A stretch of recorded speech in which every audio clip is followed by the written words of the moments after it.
मसला क्या drug usage है, ड्रग अब्यूज है, या मसला ड्रैगन होना है?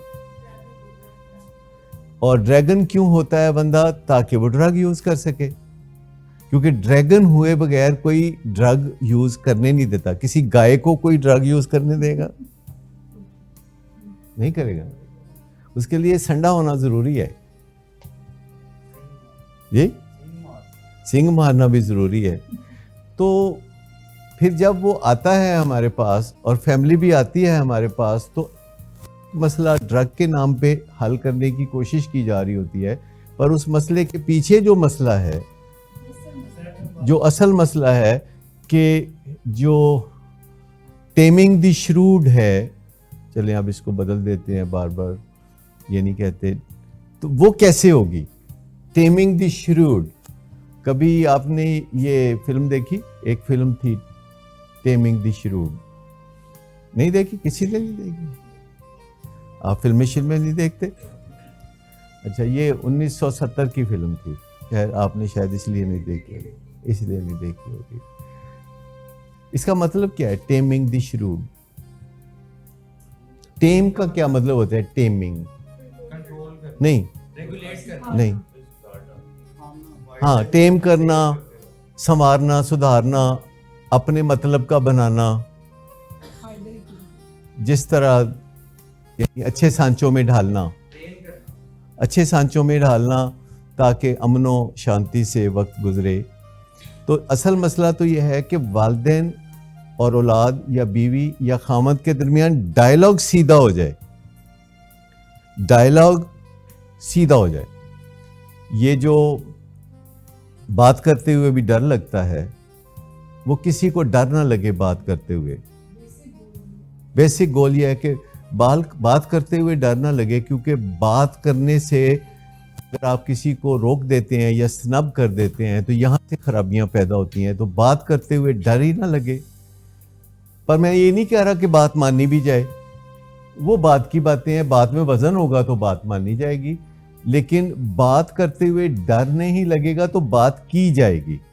जब वो एक की बेइज्जती करते हैं और वो बिलबिलाता हुआ किसी की मदद के लिए जाता है कि मेरी मदद करो, तो अच्छे खासे बज़ाहिर तगड़े नजर आने वाले लोग भी कहते हैं नहीं, मैनू इस काम तो बाहर ही रखो, क्योंकि उस बंदे का परसोना ऐसा होता है कि उसके साथ बात नहीं की जा सकती। उसके पास ऐसे वर्ड्स होते हैं, उसके पास ऐसी बातें होती हैं जो दूसरे लोग बहुत शाय फील करते हैं कि कहीं हमारी बेइज्जती भी ना हो जाए, क्योंकि उनका एक परसोना होता है। मैं मिसाल देता हूँ कि मेरे 2 कज़न थे जो मुझसे कोई 5 साल या 10 साल बड़े होंगे, उस ज़माने की बात है, और वो एक दिन एक दूसरे का गिरेबान पकड़ के एक दूसरे को मार रहे थे, और फिर उन्होंने एक दूसरे का गला पकड़ के दबोचना शुरू कर दिया।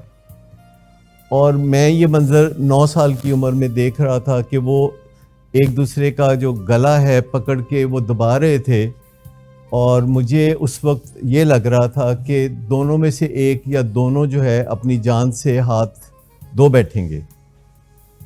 लेकिन मैं 9 साल की उम्र में उनके बीच में नहीं पड़ सकता था, क्योंकि वो जवान थे और ज़्यादा ताकतवर थे, और मैं चुपके से यानी खिसक गया वहाँ से, और जाके तो मैंने शिकायत लगा दी कि वहाँ वो लड़ रहे हैं। और फास्ट फॉरवर्ड कर लें, उससे बाद 10 साल बाद फास्ट फॉरवर्ड कर लें, तो उन दोनों में से एक ने दूसरे को मार दिया जान से। दोनों मेरे फर्स्ट कज़न थे, तो एक ने दूसरे को जान से मार दिया, और जिसने जान से मारा वो एक और कज़न के हाथों मारा गया। और जिस और कज़न के हाथों मारा गया, वो एक दिन रात को अपने घर के ऊपर कोई टेलीफोन की तार ठीक कर रहा था, तो कोई गोली उसको आके लगी जो कि उसी के लिए थी। क्योंकि जब भी बंदा फसादी बनता है, जब भी बंदा इस तरह के मामलात में पड़ता है जो कि झगड़ालू मामलात होते हैं, तो बाज़ औक़ात कहीं किसी फैक्ट्री में उसके लिए गोली प्रिपेयर हो रही होती है। और जो दूसरे लोग होते हैं फैमिलीज़ में, वो उसका एक लंबा असर लेते हैं और उस बंदे की ज़िंदगी में दखल देने से कतराने लगते हैं, और जिसकी बेइज्जती होती है वो हर बेइज्जती के बाद ज़्यादा डरने लगता है और ज़्यादा घबराने लगता है, और उसका नुकसान होता है, लेकिन असल नुकसान उस बंदे का होता है कि जो बेइज्जती करता है। कोई भी बेइज्जती करने वाला प्रॉफिट में नहीं जा सकता।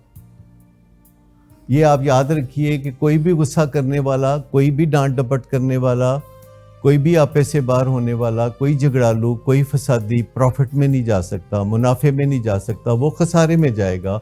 ये लॉ ऑफ नेचर के खिलाफ है। नेचर इस चीज़ को सपोर्ट नहीं करती कि कोई फसाद करे। नेचर इस चीज़ को सपोर्ट करती है कि आप फसाद को ख़त्म करने वालों में से हो, आप प्रॉब्लम पैदा करने वालों में ना हो, प्रॉब्लम को सॉल्व करने वालों में से हो।